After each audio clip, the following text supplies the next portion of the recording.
In today's video, we're going to talk about a recent news story involving a woman from South Dakota named Renee Skoglund.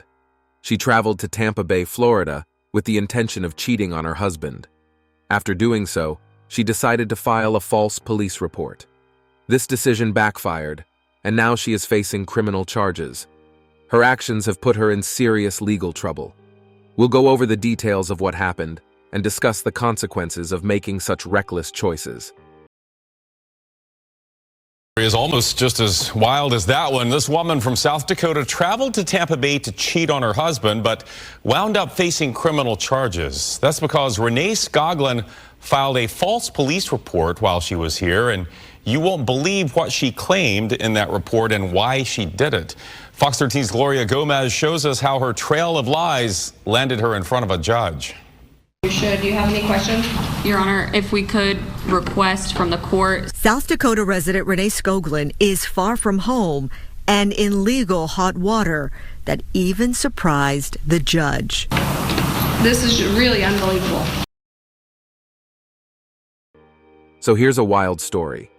This woman from South Dakota, Renee Skoglund, decided to take a trip down to Tampa Bay. The reason? To cheat on her husband. But instead of just sneaking around and getting away with it, she ended up facing criminal charges. Apparently, after doing the deed, she started feeling guilty. And instead of owning up to it like an adult, she decided she needed a free STD test. Her genius solution? Call 911 and make up a fake assault story. Here's the call. I was just raped. I'm sorry? I was just raped. Okay, how long ago did this happen? Maybe like 45 minutes ago. She told the police she had car trouble on Interstate 75, pulled over on the side of the road, and then out of nowhere, this mystery man showed up, put a towel over her head, and forced her into the back seat of her car. She even claimed he tied her hands and feet with rope. Since her face was covered, she conveniently couldn't describe the guy. But guess what? Her story completely fell apart when investigators checked her phone and found Walmart surveillance footage of her buying the rope herself. Yeah, she literally walked into Walmart and purchased the props for her own lie. When police checked her cell phone and found this Walmart surveillance video of Skoglund buying the rope herself, she confessed to making the whole thing up. She was charged with making a false police report and decided to take a plea deal. The judge didn't hold back, reminding her that perjury is a crime and that the resources wasted on her nonsense could have been used on real cases. Now she's stuck serving 2 years of community control, 8 years of probation, and has to cough up over $17,000 to pay back the Hillsborough Sheriff's Office for the investigation. Quite the price to pay for one messy decision.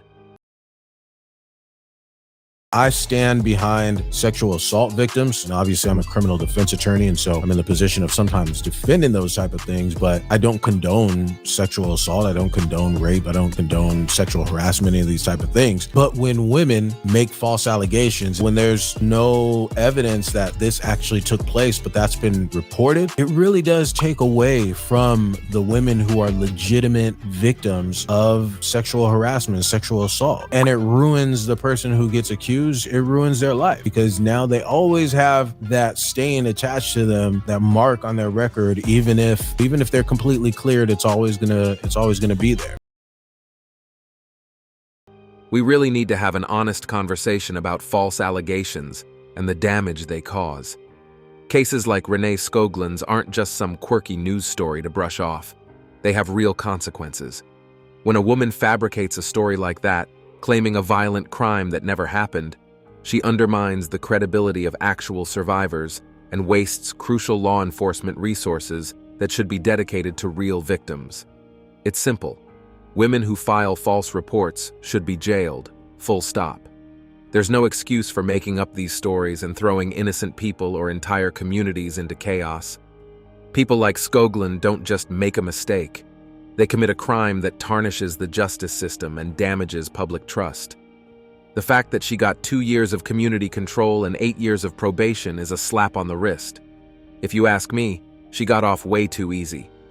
There should be harsher penalties for lying to the police and wasting taxpayer dollars. Accountability matters, especially when false allegations can ruin lives. It's time we stopped tiptoeing around this issue and demanded stricter consequences for those who exploit the justice system for selfish or manipulative reasons. What happens to people with false accusations in prison? Let's get into this. Unfortunately, the same thing that's going to happen to them if they were guilty. You got to understand, as convicts, as soon as someone comes into our section, it don't matter if they were falsely accused because we don't know their case. All we see is whatever's on their paperwork.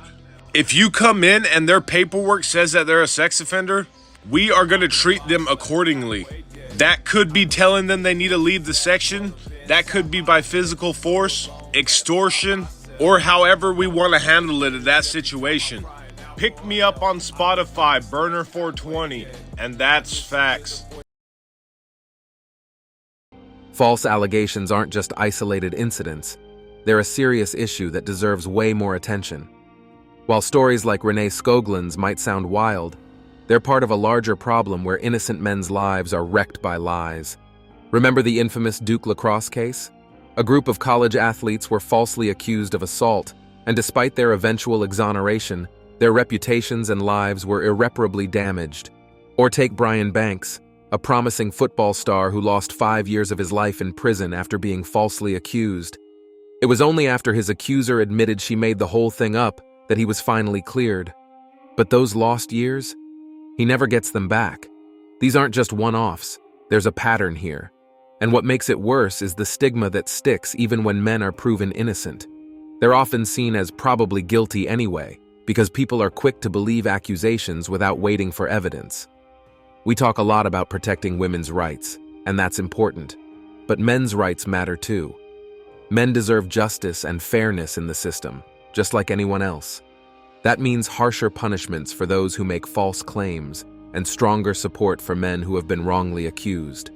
It's time for a balanced conversation, one where we care about everyone's rights and make sure justice is truly served. Lies destroy lives, and society can't keep turning a blind eye to that fact. And that's it for today on Sigma Traits. Make sure you hit that like button, smash that subscribe button, and don't forget to ring that notification bell. Support this channel through membership. You can also support through PayPal link in the description. Let us know your thoughts in the comments below. See you all tomorrow.